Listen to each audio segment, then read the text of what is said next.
ఈరోజు Sattenapalli rural police స్టేషన్లో నా మీద మరి కొంతమంది ముద్దాయిల మీద 73 ఆఫ్ 24 క్రైమ్ నెంబర్ కింద 25 క్రైమ్ నెంబర్ కింద ఒక కేసు రిజిస్టర్ చేయడం జరిగింది. అదేవిధంగా రజనీ గారి మీద మరొక క్రైమ్ నెంబర్లో మరొక కేసు రిజిస్టర్ చేయడం జరిగింది. ఈ రెండు కేసుల్లోనూ మాకు నోటీసులు ఇచ్చినందువల్ల ఈరోజు రూరల్ పోలీస్ స్టేషన్కు హాజరై వారు అడిగినటువంటి ప్రశ్నలకు సమాధానం చెప్పి ఎంక్వైరీలో పాల్గొనడం జరిగింది. అలాగే రజనీ గారు కూడా మరొక కేసులో మళ్ళీ అర్బన్ పోలీస్ స్టేషన్కి వెళ్ళవలసిన అవసరం ఉంది. అర్బన్ పోలీస్ స్టేషన్లో కూడా మా మీద కేసు పెట్టేటప్పుడు మేము వచ్చి విచారణలో హాజరై వెళ్ళటం జరిగింది. ఈరోజు ఆయన అంతకు ముందు రాలేదు కాబట్టి ఈరోజు అక్కడ కూడా హాజరైన తర్వాత వెళ్ళటం జరుగుతూ ఉంది. మీ అందరికీ తెలుసు, మేమిద్దరం కూడా జగన్మోహన్ రెడ్డి గారి క్యాబినెట్లో మంత్రులుగా చేసినటువంటి వ్యక్తులం. మా మీద కేసులు పెట్టి ఇలా పోలీస్ స్టేషన్కి తిప్పేటటువంటి కార్యక్రమాన్ని నారా చంద్రబాబు నాయుడు గారు, లోకేష్ గారు, కూటమి ప్రభుత్వం పనిగట్టుకు చేస్తున్నది. నేను ఒక ప్రధానమైనటువంటి అంశాన్ని ఇక్కడ మీకు గుర్తు చేస్తాను. జగన్మోహన్ రెడ్డి గారు రెంటపాళ్ళ వచ్చిన సందర్భంలో మేమందరం కూడా ఆయన వెంట వచ్చాం. రెంటపాళ్లే కాదు, జగన్మోహన్ రెడ్డి గారు ఎప్పుడు ఏ పర్యటనకు వెళ్ళినా వారి వెంట మేము వెళుతూ వస్తూ ఉన్నాం. ఇవాళ కాదు, జగన్మోహన్ రెడ్డి గారు పార్టీ పెట్టిన దగ్గర నుంచి ఓదార్పు యాత్ర కానీ పాదయాత్ర కానీ ఎక్కడైనా ఆయన వెంట వెళుతూ ఉన్నాం, ఫాలో అవుతూ ఉన్నాం. కానీ ఎప్పుడు ఇలాంటి కేసులు పెట్టిన పాపాన పోలేదు. అంతేకాదు, చంద్రబాబు నాయుడు గారు కూడా సత్తెనపల్లి వచ్చాడు. నేను శాసనసభ్యుడిగా ఉన్నప్పుడు, మంత్రిగా ఉన్నప్పుడు బాధుడే బాధుడనే కార్యక్రమంలో ఆ రోజున వారు కూడా వేలాది మంది వచ్చి పాల్గొన్నారు. వాళ్ళ మీద మేము ఎప్పుడూ కేసులు పెట్టలేదు.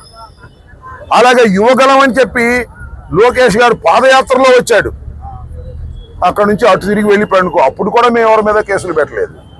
కానీ జగన్మోహన్ రెడ్డి గారి వెంట వచ్చినందుకే మా మీద కేసులు పెట్టి మమ్మల్ని వేధించాలనేటువంటి ప్రయత్నం చేస్తున్నారు. కాబట్టి ఆయన తప్పకుండా అందువల్ల ఆయన తీసుకెళ్ళబోయే పక్కే. అందువల్ల మీ అందరికీ నేను చెప్పదలుచుకున్నది ఏమిటంటే,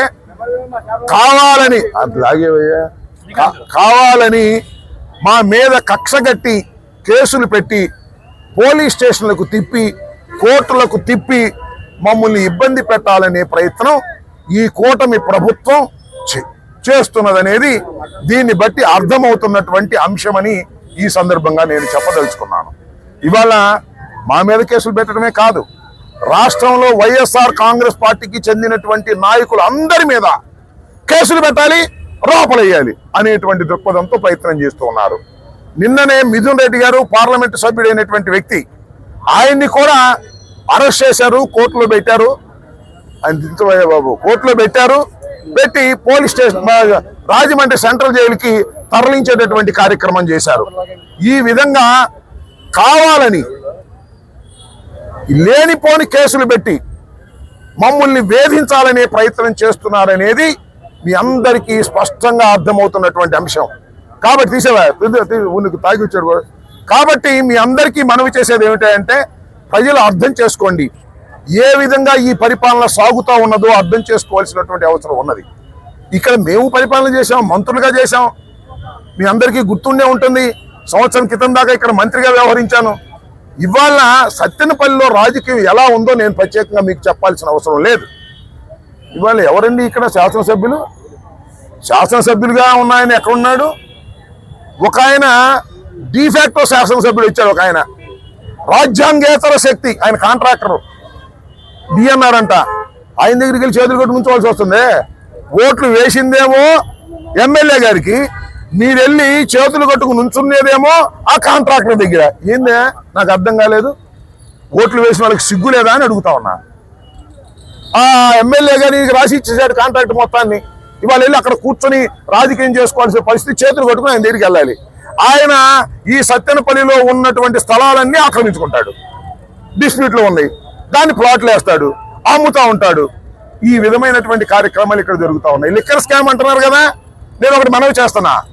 ఇవాళ ఈ నియోజకవర్గంలో ఈ హెడ్ క్వార్టర్లో 4 బార్లు ఉన్నాయి, అవునా? 4 బార్లు ఉన్నాయి. అవన్నీ కూడా వైఎస్ఆర్ కాంగ్రెస్ పార్టీలో ఆ బార్లు బిడ్లో వేసి తీసుకున్నారు. ఇవాళ ఓనర్లు ఉన్నారండి ఆ బార్లో. 3 దానిలో ఓనర్లు లేరు. డిఎన్ఆర్ గారు ఎవరు చేస్తే వాళ్ళు పెట్టారు, ఓనర్లు సరిమేశారు. ఇంతకన్నా దారుణం ఏం కావాలి? అసలు నేను మనవి చేస్తున్నా, అసలు వైఎస్ఆర్ కాంగ్రెస్ పార్టీ అధికారంలో ఉన్నప్పుడు, మేము మంత్రులుగా ఉన్నప్పుడు బెల్ట్ షాపులు ఉన్నాయా అని అడుగుతా ఉన్నా. ఎక్కడన్నా బెల్ట్ షాప్ ఉండి పట్టుకుంటే నేను ఫోన్ కూడా చేసేవాడిని కాదు. ఇవాళ ఎక్కడ పెడితే అక్కడ బెల్ట్ షాపులు కదండి. ఏమిటండి ఈ దారుణం? ఈ లిక్కర్ స్కామ్ ఎవరు చేస్తున్నారండి? చంద్రబాబు చేస్తున్నాడు, ఇక్కడ డిఎన్ఆర్ చేస్తున్నాడు, అక్కడ లోకేష్ చేస్తున్నాడు, మంత్రులంతా కూడా చేస్తున్నారు. వాళ్ళ లిక్కర్ స్కాములన్నీ కూడా డబ్బులు వసూలు చేసుకునే కార్యక్రమం. జగన్మోహన్ రెడ్డి గారి మీద, వైఎస్ఆర్ కాంగ్రెస్ పార్టీ మీద కేసులు పెట్టి వేధించాలి, లోపలేయాలి. మేము జడుస్తావా? ఎన్ని చూసి వచ్చాం ఇవాళ? ఇన్ని చూసి రాజకీయాల్లోకి వచ్చామని మనవి చేస్తున్నా. దేనికి భయపడే ప్రశ్న లేదు. కాకపోతే మాకు కొద్దిగా బిడియం వేస్తుంది. ఎందుకంటే మంత్రులుగా చేసిన వాళ్ళం వచ్చి పోలీస్ స్టేషన్కి హాజరు కావాలంటేనో, పోలీస్ స్టేషన్ నుంచి బయటకు వచ్చి మీ ముందు హాజరు కావాలంటే కొద్దిగా బిడియం వేస్తుంది. ఆ బిడియం కూడా పోయింది.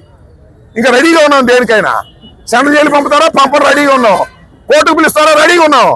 దేనికైనా సిద్ధపడి రాజకీయాలు చేయడానికి సిద్ధంగా ఉన్నాం. ఈ చంద్రబాబు నాయుడు గారి కూటమి ప్రభుత్వం చేస్తున్నటువంటి దౌర్జన్యాలని, అన్యాయాలని ఎదుర్కోవడానికి సిద్ధంగా ఉన్నాం ఈ 4 సంవత్సరాల పాటు కూడా మనవి చేస్తున్నాం. మేము సంఘ విద్రోహ శక్తులు అని అడుగుతా ఉన్నా. మేము సంఘ విద్రోహ శక్తులు కాదు, ప్రజాసేవ చేయడానికి రాజకీయాల్లో వచ్చాం. ఎన్నిక కాబడ్డాం, మంత్రులుగా చేశాం. మా మీద కేసులు పెట్టి మమ్మల్ని అణచాలని ప్రయత్నం చేసే లోకేష్ కి, చంద్రబాబుకి బుద్ధి చెప్పి తీరుతాం రాబోయే కాలంలో మనవి చేస్తున్నా. ఎంతసేపు పట్టిద్దండి? కాలం గిర్రని తిరిగి వచ్చేసింది. 1 సంవత్సరం అయిపోయింది, ఇక 3 సంవత్సరాలేగా, మధ్య ఇంకో సంవత్సరం ఎలక్షన్లేగా.